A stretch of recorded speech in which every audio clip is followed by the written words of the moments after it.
Ladies and gentlemen, you're listening to Long Walk Talks. My name is David Hensley. I'm the owner and creative director of Long Walk Productions, and I am joined today, as always, by my two co-hosts, Stan Wilson Lee. Hello.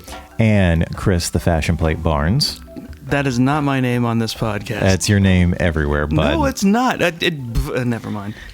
And today, for this episode, we are going to be continuing our discussion of the new Roaring Twenties. We'll be discussing the best films, in our opinions, from the years 2010 through 2014. Now, this is just a reminder to listeners that the picks on these lists are entirely subjective. But also correct. Yeah. We're not trying to claim that this is the IMDb's top 250. These are just our personal favorites from that 5-year span, 2010 through 2014. So to kick us off, Stan, what is your favorite film of 2010? I'm going to start with honorable mentions because they were originally, before I reviewed my list and revamped it, it was a tie between The Fighter and Toy Story 3. Toy Story 3, simply when I finally saw it, it surprised the hell out of me. It's one of the great movies of all time. But my actual, when I went and reviewed and stuff that I'd seen, and the original Girl with the Dragon Tattoo is the Swedish version? The Swedish version that introduced us to Rumi, or what's her name? Numi Rapace. Rumi is the other girl that is Rooney Mara, yeah. No, Numi Rapace. Yes. The Girl with the Dragon Tattoo. That was my fave of 2010. Very nice. Going international. Chris, how about your favorite movie, or what you consider the best movie from 2010? 2010, there were a lot, and actually one of them I only saw recently, but some of my honorable mentions, Iron Man 2 was pretty good. I mean, a lot of people give that one crap or flack, you know. Yeah, I think universally in the when we did the ranking the MCU episode, that was you, me, and Roberts, one of our lowest tier ones. It's a lower rated within those movies, but it's still a good movie. Yeah, I've never understood the distaste for that movie. Toy Story 3 is probably my pick for the year. But there were two other really good animated movies that I enjoyed that year, and that was the Despicable Me and Megamind. Nice. Both of those are really good, interesting movies that I can't recommend enough. And I think right behind Toy Story 3, almost tied, is Red. Oh, very nice. Red is just a really good ensemble. Retired Extremely Dangerous. Yeah, the ensemble action comedy starring Bruce Willis, Helen Mirren, Brian Cox, John Malkovich. Who else? Who was the? Wasn't Carl Urban the villain? I think so. No, he was just a Fed who was trying to keep them out of it. He ends up fighting Bruce Willis in his office. Who was the other lead / love interest? It was Mary Louise Parker. Yes. No, just kidding. What? The lovely Mary Louise Parker. It was just a fun movie about ex-Cold War agents who are just like bored in their post-war lives, post-retirement, and then they get called into one last thing to solve this issue that relates back to their jobs when they were working, and they just get they're all excited to be doing spy stuff again. Yeah. Very nice. All right, my pick for 2010 is Scott Pilgrim versus the World, which when it came out, it was a very popular, very highly regarded film, and for some reason, that popularity and the praise has waned over the last few years. I think people started looking at it as a little more problematic than it actually is. Really? Yeah, but I think it's a great movie. It's a good adaptation of the comic books, considering that when the movie went into production, they were only halfway finished. So they kind of just had to make up half of the film. But yeah, I love it. It's a great film, and I think it's a very interesting metaphor for relationships. Alison Pill is great. It's a great cast and a fun movie. It's Michael Cera's best role by far. it's a great Michael his least annoying role. Which is saying something, considering I feel like he might be the weakest part of that movie. Oh, he really is. For some reason, I just don't buy Michael Cera selling the transformation Scott Pilgrim's supposed to have. Yeah. But overall, good movie. Yeah. And I've got two runners-up from 2010. The Town, directed by Ben Affleck. You have talked about that often. Yeah, I do love that movie. I think it's one of his. Some will say Argo. I think it's The Town. And also, like Stan said, The Fighter.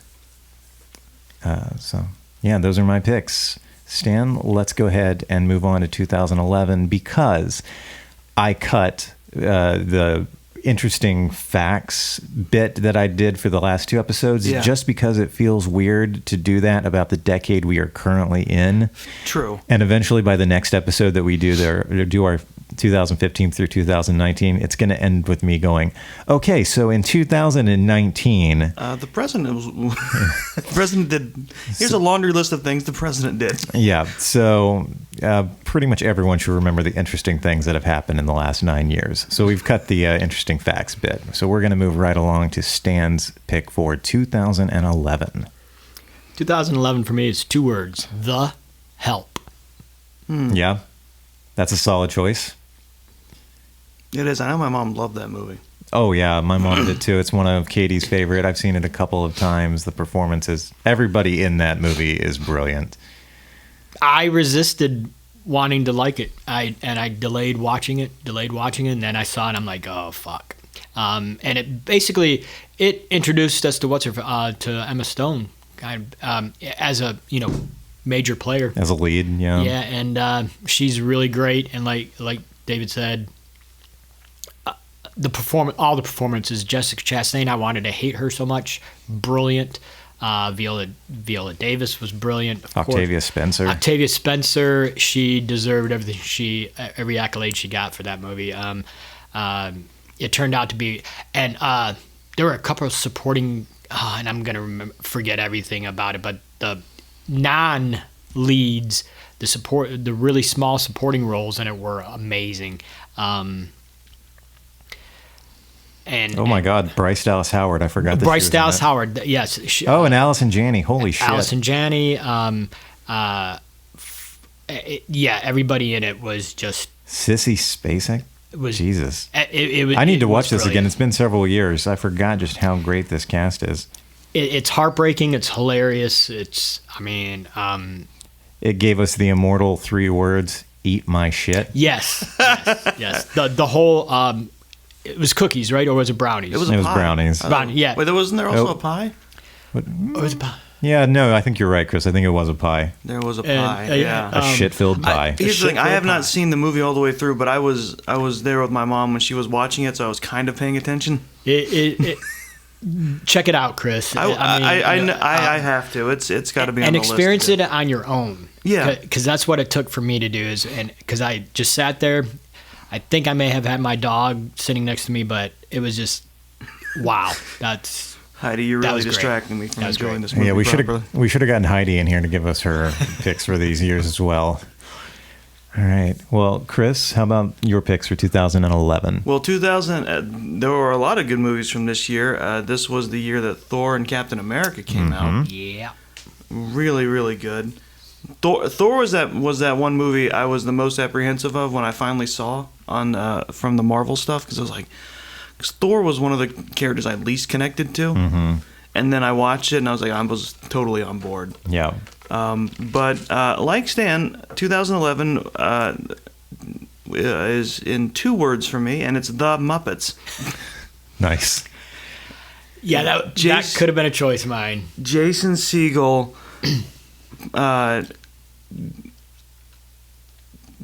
A hardcore Muppets fan wrote and starred in a revival of the Muppets movie franchise that was out of the park. It was 100%. Jermaine Clement from Flight of the Conchords. Flight of the Conchords did the music, and won the Academy Award for Best Song when it rolled around. The song written for me. A Stan or a Muppet. It recaptured the spirit of the original movies, and it was one of those special experiences of I'm absolutely glad I got to see it in theaters. Yeah. Yeah, you showed this to me after it came out on Blu-ray, and I was glad to see it. It was so much fun, and it was everything. And the guest stars, my God. Absolutely. Guest stars were great. And The two old guys were Statler and Waldorf, yeah. and they were fantastic with their quips. it wasn't without its problems, plot-wise, but it was fun, and there was the shameless celebrity cameos that they lampshaded. And let's not forget Maniacal Laugh. Maniacal laugh, yes. Chris Cooper. Chris fucking Cooper. Has he won an Academy Award? I feel He's like been he nom- has. He won for American Beauty, didn't he? Guy? At the very least, he's been nominated, and him doing the role of Tex Richmond. He was fantastic. The Muppets. Yeah, that was fantastic. And it was topic friendly. Yes. Everything that's been going on, and it was just what the Muppets have always been, plus. Yes. Yeah. So he did not win an Academy Award for American Beauty, but he got nominated for the Screen Actors Guild Awards. Okay. Oh, he has not been. Really? He has That's not won. surprising. I thought he has won once, twice. So hold on. I'm looking at the mobile version of Wikipedia, which makes this column very long. Adaptation. I forgot he was in Adaptation, but he Yes. won Best Supporting Actor for that. That's Okay. Along all right. with a metric fuck ton of a whole bunch of other awards.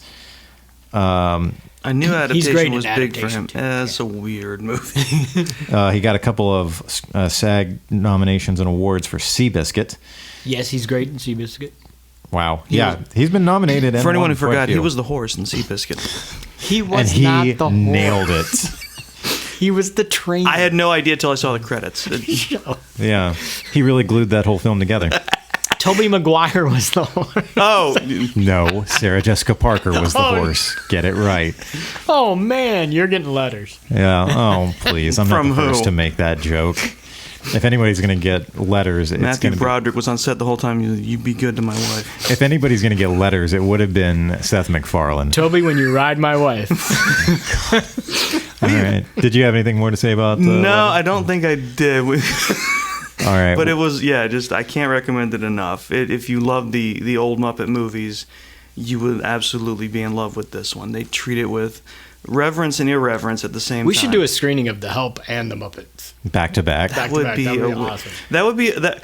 Like, we joked about doing screenings of all the movies from the years that we pick, and that would be a weird back to back, wouldn't it? Yeah. Weird That would double also make feature. for an extremely long weekend. Mm-hmm. All right. But Well, a great one.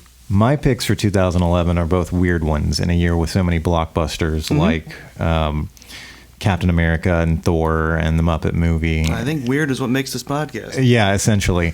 I'm going with the film Drive, starring Ryan Gosling, from director whose name I'm still not entirely sure how to pronounce, Nicholas Winding Refn? Refn? Nicholas Wingding's got it. Yeah. When Little- It's a moderate budget indie film that was terribly mismarketed. It was marketed to look like it was going to be another Fast and the Furious movie, and instead it's a very quiet and extremely violent drama. It's a fantastic film. Bryan Cranston is in it. It's got a lot of big names, a lot of insane performances. I highly recommend it. And on the other end of the spectrum, The Raid. If we're going to continue the whole two words thing for 2011, The Raid. One of the best action films ever made.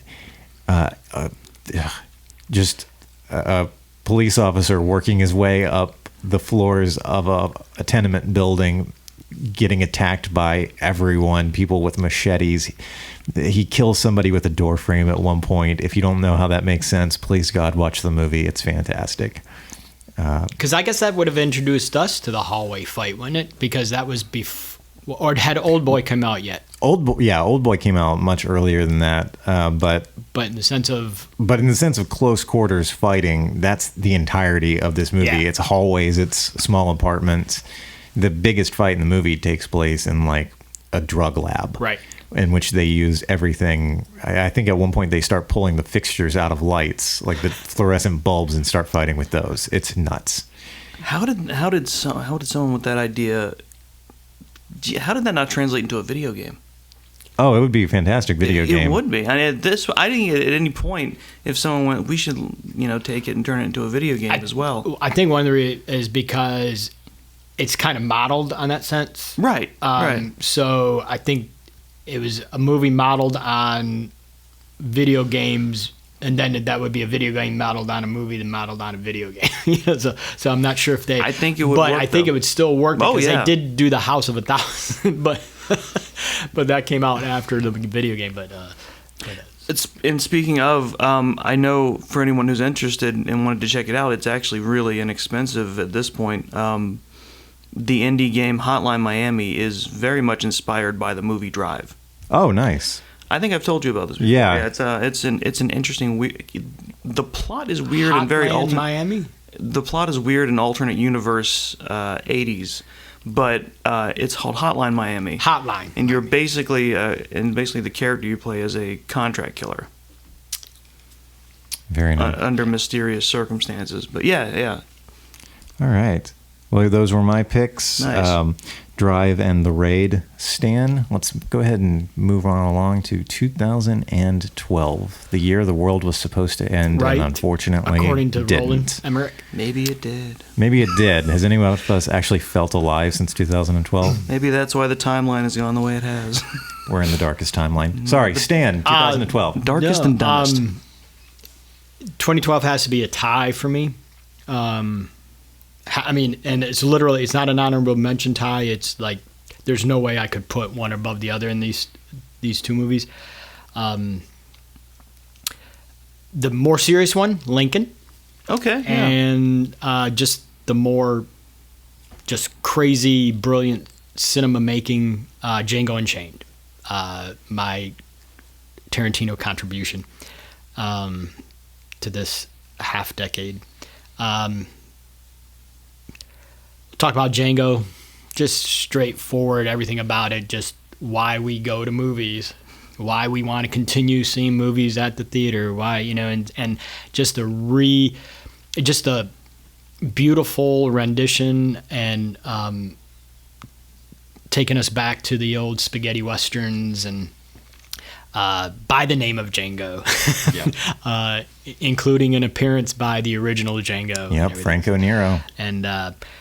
And then a beautiful love story turns out to be at the end between Django and Christoph Waltz, yeah. I hadn't got to Christoph, but yeah, you're right. But Christoph Waltz, yeah, beautiful performance. And I know where you're going. Kerry Washington as Brunhilde. Brunhilde, yeah, and I never thought I would be a huge fan of Kerry Washington, but because of that performance, she's actually an important player now. So it's like, and then Jamie Foxx. What more can we say about Jamie Foxx? He really did. And that's not even talking about the villains of the film and how great Leonardo DiCaprio and Samuel L. Jackson are. Don Johnson And Don fucking Johnson. Big Daddy. Yeah. man, and you guys know I'm watching The Watchmen, and Don Johnson's in the first episode. Who watches The Watchmen? I watched The Watchmen. Oh, Stan watches The Watchmen. Don Johnson's in the pilot episode of that, and he's fantastic. And it's a very similar style look that he has to his character in Django Unchained. But yeah, Samuel L. Jackson. I wonder if that's a nod to the fact that it takes place in their 80s. I'm sure it is. Yeah. I'm sure it is. Yeah. Yeah, Samuel L. Jackson kind of taking on him and Quentin taking on that whole, how people see Samuel L. Jackson in Tarantino movies. So he's kind of saying, yeah, that's what I'm doing. Because he plays what people expect in the next one. Exactly. So yeah. it's like, but yeah, it's phenomenal. Yeah. It's phenomenal. Chris, 2012? 2012 was a busy year for movies. Yes, it was. A good busy. It was a good busy. And oh shoot, I mean Django Unchained was on my short list for things that were in competition for best. I won't go on because I know you probably will too.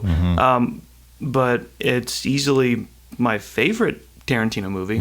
But that's mostly because I'm not a huge fan of his stuff. Right. But I think it was great as a like Stan said, spaghetti western. It really roped me in. And the three of us saw this together, right? We did, yes. Yeah. Yeah, the three of us and Katie went and saw this in the theater. So because that was before Hateful Eight, right? Oh. Yeah. It was the year before. 3 years before. Or 3 years before. Yeah. Oh. But yeah, no, fun movie, and I like he touched on with Samuel L. Jackson really showing his range and playing a sneaky villainous character. Talk about unctuous. Yes. Oh my God. But other great movies from that year. That was the year Lord and Miller gave us 21 Jump Street. Yep. And I here's one that's I'm gonna call it a surprise gem because you talked me into going to see this, Dave. I'm pointing at Dave. And I was like, I don't know how good this is. It was absolutely a blast. It's Lockout. Oh, yeah. Lockout is a fun space prison breakout movie. Again, another movie that gets a lot of hate because I think people expected entirely too much out of it. I don't even know what. I had no idea what to expect out of it. But It's a space action movie starring Guy Pearce, and it's just ridiculous and fun. It's going to be something that I think over the years people are going to it's going to show up in lists as like a surprise gem, a hidden gem. Have I seen Lockout? I don't know if you have. I would recommend it if you haven't. Yeah, Guy Pearce and Maggie Grace.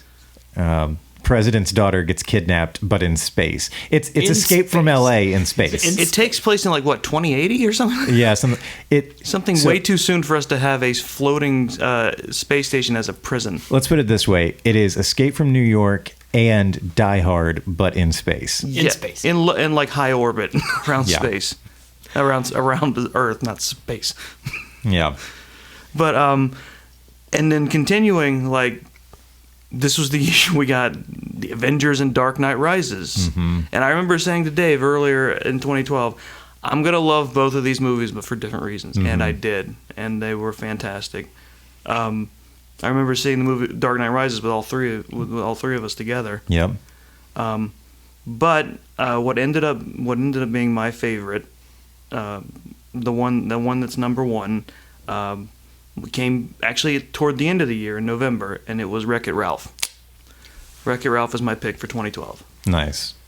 I didn't see that until recently. Recently, so it's like I probably, but I would have felt bad. It's kind of like WALL-E, where the movie just kind of speaks to me in terms of the story, and the story is in this one arcade, or basically all over, but in one arcade in particular. You meet you find out all the characters in video games are after everyone leaves they have their own lives. It's like the Indian in the cupboard. Kind of, yeah. No, wait. Sort of. Well, yeah, it's the Indian in the cupboard, but for video games. It's kind of like Toy Story, but for video games a little bit. All right, sure. It's more just like, All right, so it's the Indian in the cupboard meets Toy Story, but in video games. Okay, sure. Because it's like when everyone else leaves, the video game characters have their own lives, and it turns out that the villains, despite the fact that they're programmed to be bad guys and they're not actually bad people, are usually still treated that way by the other characters. And Ralph is the villain of his game. And he gets fed up with it, and he wants to prove he can be a good guy. That he has something to offer. Yeah. As opposed to being just the guy that wrecks everything. Mm-hmm. Yeah. And it's a very heartwarming story, and the director and one of the producers and main director of the movie is in fact Rich Moore, who, if you've watched Futurama, you know his work, and he would I think it would really connect to you that way. Very nice. All right, so my picks for 2012, I think it should be pretty obvious. As a Tarantino nerd, I agree with everything these guys have said so far. Django Unchained, my favorite movie of that year, in my opinion, the best movie of that year. But my God, this year had a lot of great movies. It really did. Chris already brought up Dark Knight Rises and The Avengers, both of which I loved. But This is the year with the most honorable mentions for me, I think, out of any of these years, because in addition to those two, I've also got Looper and Skyfall, the best Bond film. Skyfall's great. Looper, surprisingly brilliant. And I don't know why I was surprised that it was so brilliant, but it was really craftily done. And on whatever small budget Ryan Johnson had, what he got out of those two actors, man, being the same person. Yeah. Brilliant. So yeah, a lot of great movies in 2012. Probably one of the best years of the last 2 decades. So Stan, how about 2013? 2013 might be my year of honorable mentions, because these are all films that could definitely be the pick of the year. I'm going to go with my honorable mentions first, and that would be American Hustle, Dallas Buyers Club, and Pacific Rim. Which, like David was talking about earlier in the sense of action films, Pacific Rim and being the rejuvenator of kaiju films, yeah, it's brilliant. And then American Hustle, of course, and Dallas Buyers Club, which Matthew McConaughey won his Oscar for, and Jared Leto won his Oscar for. Great movie. But my pick, and again, this is another pick that I was doing a review of my picks, and I had forgotten that this was there, and because this is a really small, quiet movie of Alexander Payne's, Nebraska, with Bruce Dern and Will Forte. Wonderful. I don't know if you can really call it a buddy movie, because they're pretty much destroying each other the whole time they're driving, but it is definitely got to drive across the country to cash in this lottery ticket, and before the character dies, and it's like, but yeah, in the same vein as About Schmidt back in the day, funny, heartbreaking, and so much revelation in it, and it's Nebraska. But is it hefty, or wimpy? As you figured out yesterday, I'm the wimpy. Yeah. Nice. Good unexpected pick there. I remember hearing about that when it came out. It's wonderful. It's so beautiful. That was some good ASMR for our listeners out there, the sound of your napkin. Chris, 2013? 2013. I had a lot of choices for that year, too.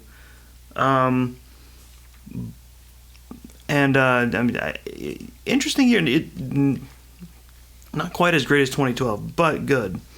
Red 2 came out that year, which I did. It took me a while to see, but I did finally enjoy when I did. A lot of people are down on Thor: The Dark World, but that was a great movie for me. I dug Dark World. Yeah, Iron Man 3 came out that year. Iron Man 3 I did love. It was good. Honestly, I feel like it was more forgettable than a lot of the other Marvel movies, but still fun. I mean, I still rate it higher than 2. And I'll toss in Frozen. Frozen was a fun movie. I mean, I remember when Katie sat me down and we all watched it, and it's good. I think mostly because by that point I had. You're trying to convince us? No, it's just like, I mean, Frozen 2's coming. There's no stopping it. I think because I sat down, I had missed all the hype for it. I had not, because I don't have cable anymore for budgetary reasons. So I was like, I didn't see a lot of the advertising. I knew that like the one of the songs was a big hit, but that's about all I knew. I know, Let It Go, blah blah blah. But yeah, it was getting in there preemptively before one of us could make a Let It Go joke. But yeah, it was overall it was a fun movie, I thought, and it's just without I hear. As I am one of those people who react negatively to people. I won't argue that it's not an adequate Disney film, but compare to other Disney films, it's lower rung. Okay. You have to say that, right? I mean, you don't have to, but you can if you want to. And I did. I mean, Am I going to get letters? No one one's writes to yeah. us. But I will. But I have to say my favorite of 2013 again because Dave and I missed it in theaters. But it was after it came out. I think because of Black Friday, one of us. I think you bought it, and we ended up sitting down and watching it at your apartment one day. But it was a great movie. That was not just a kaiju movie. Grandma's Boy? Oh. There's a movie we should hate on for an episode. Really? I hate Grandma's Boy. Really? I hate Grandma's Boy. That's the greatest movie ever. Bullshit. There's our New Year's show. But it's not just a great kaiju movie. It's a great mech movie. It is Pacific Rim. That is my pick for 2013. Awesome, Yeah. because I struggled to not pick that. Yeah. Oh, Because it's definitely mine. I wanted to so bad, but then I remembered Nebraska. Oh, I'm sorry. But one of my other runners-up was another one I didn't expect to like as much was the Wolverine, which Dave also showed me. Yeah. But yeah, Pacific Rim is definitely my favorite. I love that movie so much. Well, 2013 is such a weird year for me. I guess because after how epic 2012 was, how do you follow that? When I was going through the list of the films that came out in 13, I could not settle on like what I thought was the best or my favorite film of that year. And it's not because it was hard to pick between them. It's just 2013 to me was not as memorable. Yeah, that's kind of how I felt when I was saying earlier. It's just like weird. Yeah, there are a lot of really good movies, and in fact, while you guys were talking, I pulled up the list again because I'm thinking, God, did I miss something? I mean, surely there had to have been like one great film from that year. It was like a transitional year. You know? It really was. What I ended up picking so that I would have a pick for this year, what I think might be one of the best is Snowpiercer. Okay.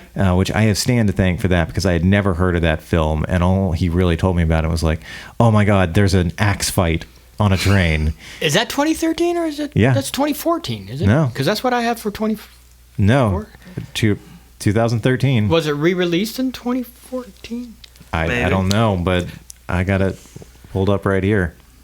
Maybe it was first released in 2013 and like maybe got wide release in 2014. Then I got to change my Snowpiercer honorable mention to 2013 then, so include that with Pacific Rim and stuff. But Nice. Well, yeah, and I just want to echo what these guys have said. Pacific Rim, I thought was great.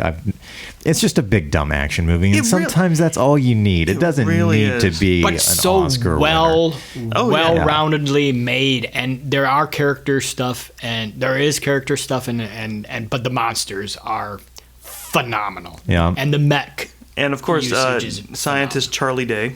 Oh, Charlie- yeah, you gotta love Charlie Day. Well, Katie doesn't, but Well, yeah. I'm going to echo what Chris said. The Wolverine was a fantastic film. I heard that one got a lot of flack, but the extended version that Dave showed me, that when it came out, was actually really good. Oh, yeah. I still need to see. Oh, my that. God. I still do.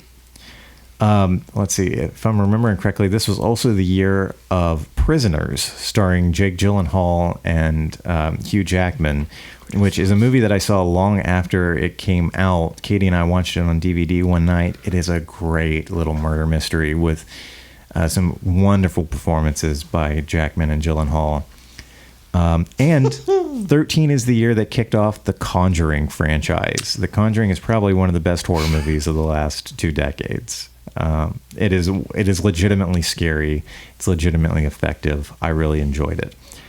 But just one great film that year. It's hard to, like I said, it's hard to pick, but I'm going to go with Snowpiercer.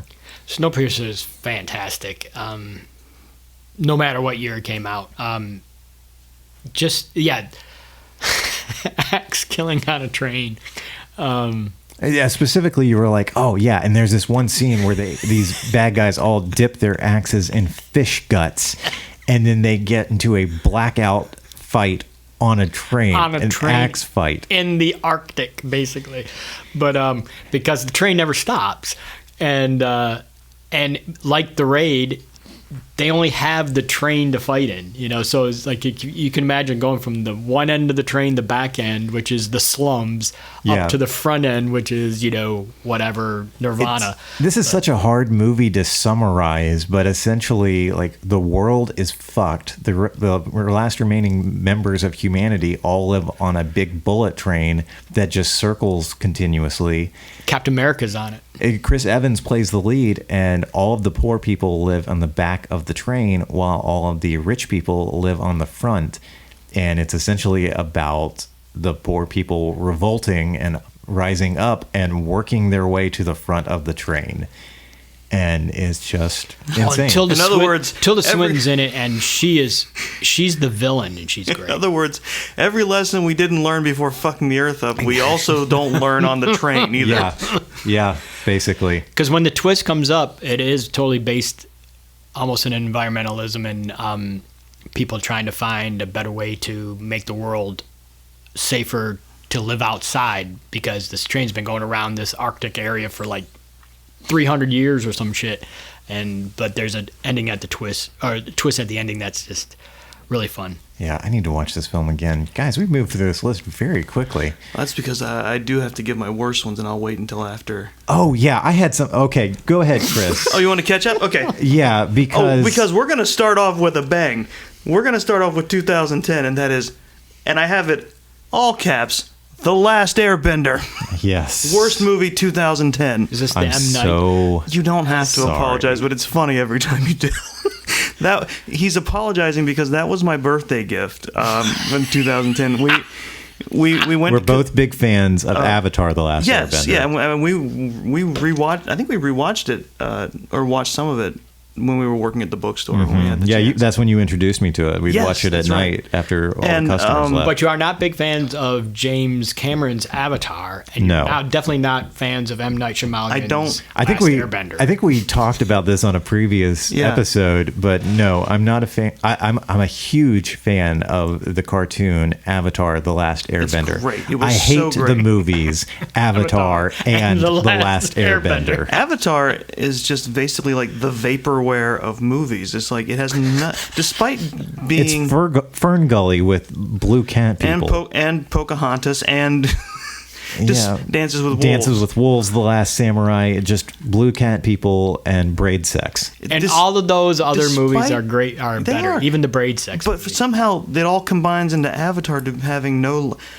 I forget someone on Twitter. I remember there was a Twitter thread going around. It was like, without looking it up, name a character from Avatar. It's like Sam Worthington. that's I an know. actor. what's his face that plays the general? Name his name. I know his name. You're not oh my God. saying it. But anyway, he's the best thing about it, and he's the bad guy. Yeah, and Sigourney Because I Weaver's was in it. rooting for him. I wanted him to wipe out this race And of blue Sigourney cat Weaver's people. in that movie. Sigourney and no one- Weaver's in it. That's the thing. And But she's a good guy. But The Last Airbender is M. Night Shyamalan. This is proof that sometimes fans don't make the best movies of things they love. Especially when that fan is M. Night Shyamalan. Which Avatar the cartoon predicted with their show the Ember Island. They have an episode called the Ember Island Players, which is basically I think it's one of the last few episodes. And what it is like they basically tend to play in disguise and watch what a playwright's rendition of the series up to that point is. And it's insane. And it's hilarious and it's insane. And it was basically their kind of commentary when they found out M. Night Shyamalan was going to be making the movie. Because at the end, everyone walks out and one of the characters goes, well, at least the effects will probably be good. They were wrong. Earthbending takes 3 hours to do in that movie. Oh, There's God. narration that tells you what is currently happening on screen during scenes. It's like, I remember sitting there when it was happening going, I know what's happening. I'm watching it. I can see it. Keep going. We could well- shit on The Last Airbender for an hour and a half. We might need to in the future. The next 2 years, I don't really have official picks for worst movie because I didn't have of other ones I've seen. But for 2011, I nominated The Zookeeper. the Kevin James movie. Fair. And in 2012, I nominated That's My Boy, the Adam Sandler, Andy Samberg movie. Just by all accounts, it's just a noxious movie. For 2013, though, Go ahead. there's our special moment when you, me, and Katie went to go see A Good Day to Die Hard. Yippee-ki-yay, Mother Russia. Let that franchise die. They are still talking about Die Hard Year Zero. Well, because they did a comic of like Die Hard Year One, didn't they? Oh yeah, Year One, I guess it would be, and it would be part prequel, part sequel, modern day John McClane, and then flashbacks to a young John McClane in the 70s. Played by John Krasinski. I don't know. That sounds. Oh my He's too God. busy being Jack Ryan. Well, you can do two. But yeah, please God, Hollywood, let the Die Hard franchise die. I will say Live Free or Die Hard is great. That's good. Yeah, It is one of those movies where it's like, okay, clearly they attach a script to the Die Hard name, but it is good. It is a good movie. that's been the case with I think all of the Die Hard sequels. Is But they really? all started out as sequel or as independent scripts that somebody got, and we're like, oh, we could put John McClane in this and make it a Die Hard sequel. You know what's funny is the first Die Hard movie I ever saw all the way through was Die Hard with a Vengeance. A great movie. It is. It really is. God, Jeremy Irons is the villain, and again, Samuel L. Jackson is in it. Yeah. That's the third one, right? Yes. Yeah. Good. All right, so we're caught up with worst movies now. Yes, then we're caught up with worst. I have Good night to Die one Hard. worst movie from this time period. And it's from 2013. Just scrolling through the list reminded me of it. One of the worst marketed films I've ever seen. It's a horror movie called Frankenstein's Army. And when Katie and I've heard about this. Okay, go ahead. when Katie and I saw the trailer, we were like, oh God, we have to see this as soon as possible. This movie looks amazing. The Nazis have been making inhuman abominations, and Allied soldiers have to fight them during World War II. And you know what? That makes, to give a quick historical context, that makes sense in a historical context because by the end of the war, Germany was so strapped for soldiers, they were sending children. Well, and they also were historically throwing shit at the wall to see what's Yeah, stuck. and they were Experimenting with the occult. Yeah, not to the supposedly. extent that the History Channel seems to think, but yeah, they were interested in the occult. Just in the trailer, the effects, like these monstrosities that you see, are terrifying. So we were out one day, and it was out on DVD for like $10, and I was like, "Oh shit, here it is! We have to see this movie." It looked amazing, and I bought it sight unseen, and we went home and watched it, and it was terrible. If I'm remembering correctly, we've only watched it the once. The monsters don't show up until like the last 10 minutes of the movie. The majority of it is a World War II drama. And not a very good one. We were like, No what? Saving Private Ryan? No. They tried to sell a monster movie on the strength of the character acting. Yes. They tried to sell a World War II drama on the promise of inhuman monsters. Ugh. But I'm actually, after looking through that list while we're talking about worse things, I want to change my answer for 2013 because there was one that I missed. And so as much as I love Snowpiercer, I think the legit best film of 13 has to go to the movie Blue Ruin.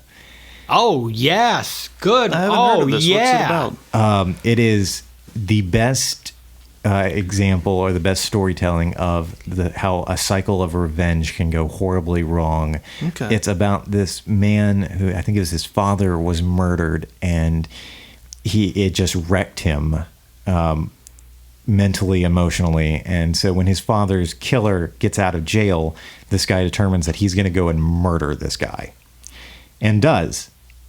And then it's all about how that cycle of revenge perpetuates and gets fucking worse because the family of the guy that he murdered come after him, and he has to murder more of them. And this guy is not like, hardened ex-military guy. He's just this average dude who really wanted revenge for his father and just picked up a gun and went and got it. with very little forethought, and suddenly he finds himself actually facing hardened criminals who want him dead.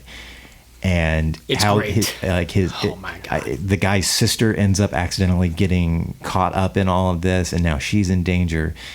To describe it makes it sound like it would be an action movie. No, it is a serious drama about the cycle of revenge, and it's phenomenal. And it's Eve Plum too, isn't it? Doesn't she play the mom of the I can't wife remember. of the one that he goes after, and they come after him? It's either Eve Plum or Cheryl Ladd, one of the two. But it's a famous 70s sitcom person came out and to do it. Oh yeah, it is Eve Plum. Yeah, and she's great. She's great. Yeah, that's a great film. And the director went on to do another favorite of mine, Green Room, about the punks meeting Punk the band versus neo-Nazis. Nazis. And Patrick Stewart. Stewart is the head of the neo-Nazis. Fuck off, Nazi punks, the movie. It's brilliant. And it is really fucking good. Yeah, I highly recommend Green Room as well. And Jeremy Saulnier, he directed the most recent season of True Detective as well. The Third season. Idris, Third season. The, Not Idris Elba. The New Blade. Oh my God. Oh shoot, yeah. Ali. Oh, Marshall Ali. Marshall Ali, yeah. Yeah. we went off on a rabbit trail there. I to go back to I know your hatred for Frankenstein's Army, and I can't believe we haven't talked about this, but during this time, both Red Dead and Dead Snow and Dead Snow 2 came out during it, which are two of the great action horror films with zombies. So if you're looking for something to replace Frankenstein Army, either I saw Snow, Dead Snow, and it's fantastic. The second one I did not enjoy. Really, the Red versus Dead. But yeah, the Dead Snow series, yeah, go for it. Very nice. All right, well, we're going to move along. We're all the way up to 2014 now. And Stan, I know you said you had to change your pick, but what have you got for 2014? 2014, my best pick is still the same, but I find out that I had to put Snowpiercer in 2013. So I'll just say, again, Snowpiercer is great, but this was also the year that we got Nightcrawler. Oh yes. Which has turned out to be my favorite Jake Gyllenhaal movie. By far the weirdest X-Men movie. The weirdest X-Men movie. And he wasn't even blue. And he wasn't even blue. But great movie. And it also was the year, and I can't believe I didn't pick this as my favorite film of the year, John Wick. Oh yes. Gave us the first John Wick. John Wick, which has probably spurned two of the best movies since 2014, in my opinion. But I can't include those yet. But my pick for 2014 as my favorite and what I thought was one of the great movies ever made, Captain America: Winter Soldier, is my absolutely, and it could be one of my top 3 films of the decade, maybe 100%. Because I think it's Chris Evans and a lot of. Hold on, I think Stan needs a minute. And a lot of Chris Evans, but a lot of America's ass. A lot of America's ass, but yeah, I think it's hands down one of the great. And again, for close quarters, hand-to-hand combat. They went full out. The Russo brothers went full out, and it's beautiful. It's a beautiful movie. The character drive of it is such that, I mean, we get so many more questions in the cinematic universe from it, but also there's answers to be made. And then the whole introduction of Winter Soldier and Bucky coming back, and Bucky Barnes having to figure himself out again, and the whole introduction of. He had to go find himself in Africa. Had to go find himself in Africa, but it also started introducing us and setting us up for Civil War, which is probably going to be on the next list later on. But yeah, Captain America: Winter Soldier, I think, is one of the best movies ever made. I really agree. do. Chris, 2014. 2014 makes 2013 all the more weird because it was sandwiched in between two phenomenal years of movies Yeah. for me. 2014, again, long list of, oh my god, I have to pick one. And again, it's just so many quality things came out that year. One of my runners-up is Captain America: Winter Soldier because it is a political thriller. It is. Set in the Marvel Universe, complete with Robert Redford. Exactly. Robert fucking Redford. And this is not a knock on Scorsese, but for his comments, again, to come back around to his comments to say, Absolutely agreed. this is the kind of movie that would not have gotten made if Marvel hadn't paved the way. Exactly. Because now we can have something like, because it still had a huge budget because there were effects and it was S.H.I.E.L.D., so there was all this technology, but it was so down to earth. It was so grounded. It was very much for the about MCU. political strife within a governmental organization. Because it was a soldier movie. Yeah. All the action in it was, like I said, total hand to hand on Yep. the ground, Yep. maybe on a motorcycle, but everything that we see as grounded human action, and fights. It wasn't like this big giant space fights in the It's on par with aside from the fact that you have Captain America and Exactly. and Black Widow in it. Exactly. It's still very much on par with any other political thriller. It's just entirely fictional. It's very 3 Days of the Condor. Oh yeah. And then Marvel does not only that year, but they also toss out, hey, we're going in a full space opera mode with a bunch of rowdy raconteurs. That's Guardians year because too, they put out Guardians of the Galaxy that year as well, and that was a blockbuster too. Mm-hmm. Probably their biggest gamble up to that point. Yep. And it's like they went with, and they had to have planned it to happen that way on purpose. That they have taut political thriller in the main line, and then we're just going to go straight to fucking space and have a grand old time With a talking raccoon and a tree. with a bunch of ragtag pirates. And We Are Groot. Yep. Oh my God, still the greatest ending. You just got chills, didn't I you? did. I might have to amend, but the ending of Guardians is still one of my. It could be the greatest ending of all time. It's so great, and the characters are so fully realized. Yes. Again, another great year because another runner-up for me. They put out the sequel to the Muppets movie, The Muppets Most Wanted, and I didn't see it till further down the line. But You liked it a lot, though. I did. Yeah. I really did. It's basically like haven't seen it it's building off of the first one where it's like, hey, everyone's back together now, so we're gonna go on a world tour, and a wanted criminal uses that as a cover for robberies. That's the plot. Very nice. Also that year, the new Godzilla came out. Mm-hmm. And it's like I know a lot of people were upset because Godzilla took in their opinion too long to appear, but it's a great build up. It is great. And when it finally kicks off, it's fantastic. And there's this. It may be a little cheesy, but towards the end with the main human character, there's a weird,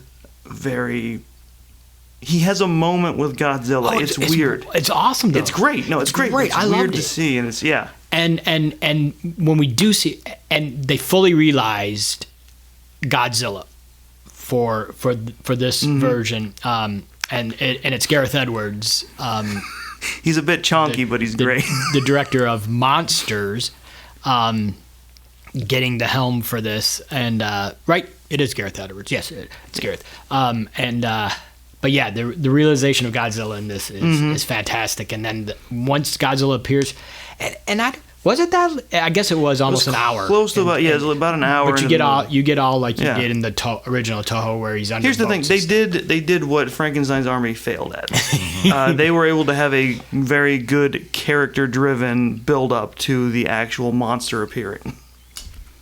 And that led into King of the Monsters, Yeah.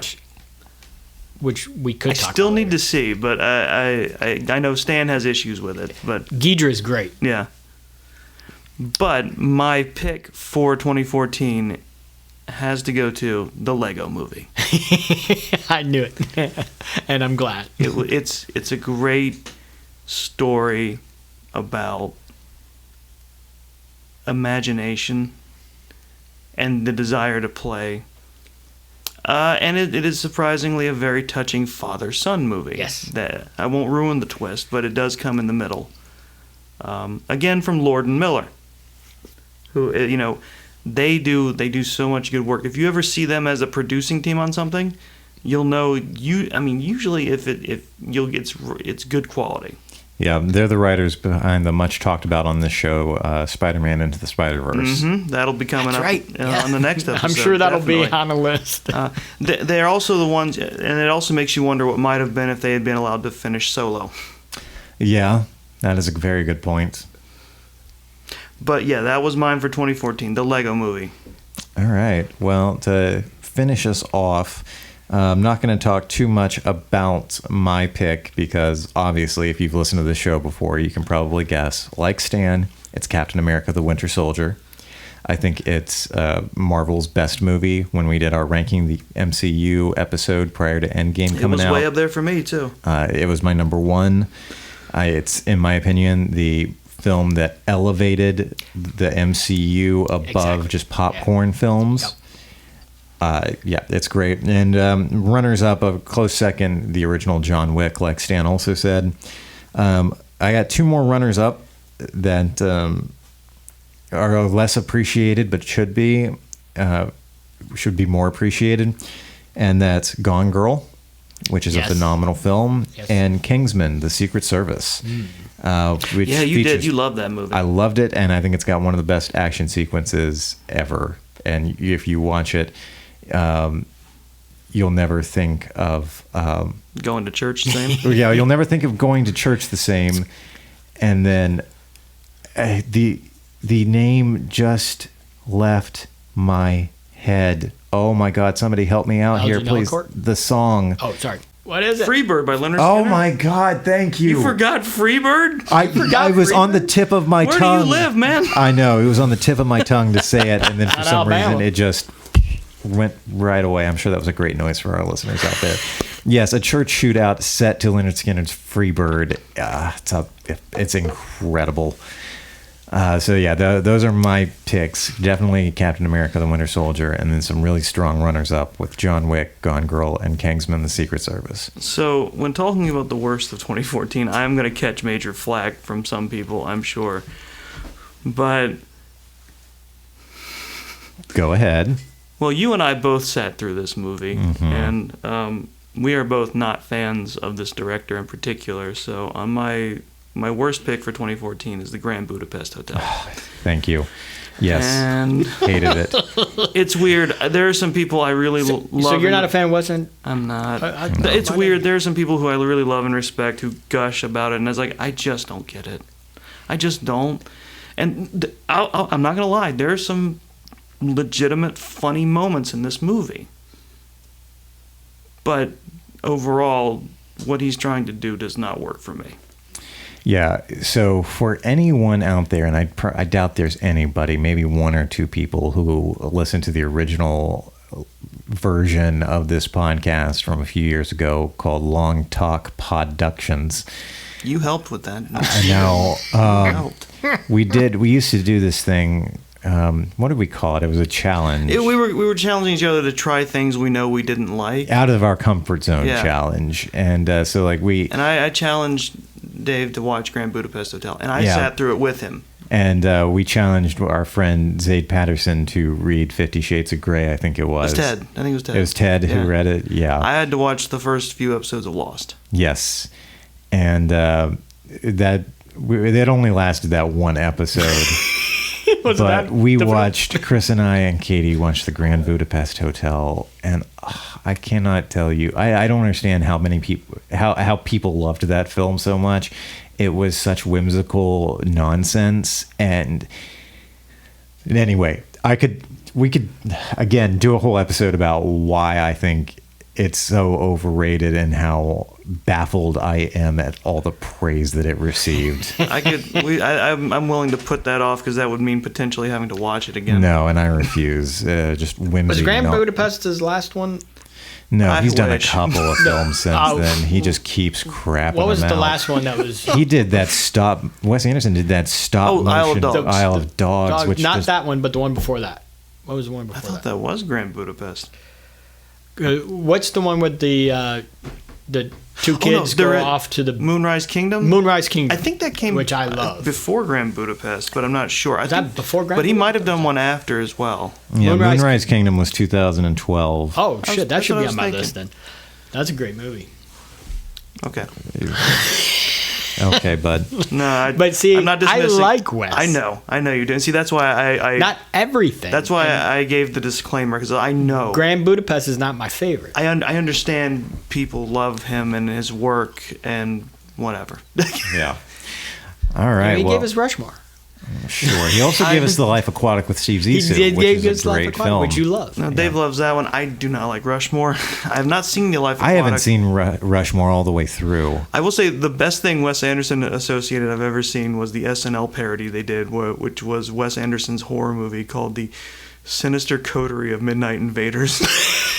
That sounds right. But yeah, if you just Google SNL horror movie, they've got it up on their SNL channel. It's absolutely hilarious because both Alec Baldwin and Ed Norton. It was an Ed Norton episode where he hosted. Alec Baldwin and he are both in that parody, and both having been in Wes Anderson stuff.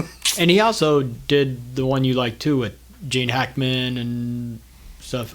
Oh, Royal Tenenbaums? Royal Tenenbaums. No, I can't stand that film either. You don't like- That's another one that I don't I've been- understand why people. I've been meaning to see Fantastic Mr. Fox. I have. That's what I thought you liked saw. that. It was all right. I definitely didn't hate it as much as the rest of his filmography. Well, the thing was that is he's adapting a Roald Dahl book, so yeah. it's not his own fresh material. Yeah. All right. Well, this has been the third movie installment, and I think the sixth overall installment of our new Roaring Twenties segment that we've been doing here. And so we've just got a few more weeks left of 2019 before we're actually in the new Roaring Twenties. So we've got a few more episodes coming out before the end of the year where we're going to continue talking about the last 20 years in pop culture. So, guys, thank you for being a part of this with me, as always. And Absolutely. if you are a listener of our sister show, This Is a Work, you're going to have a couple of new episodes coming out from that before the year ends as well. So, thank you for listening, and be on the lookout for more content throughout the rest of the year. Come on, tell us how wrong we are. Peace.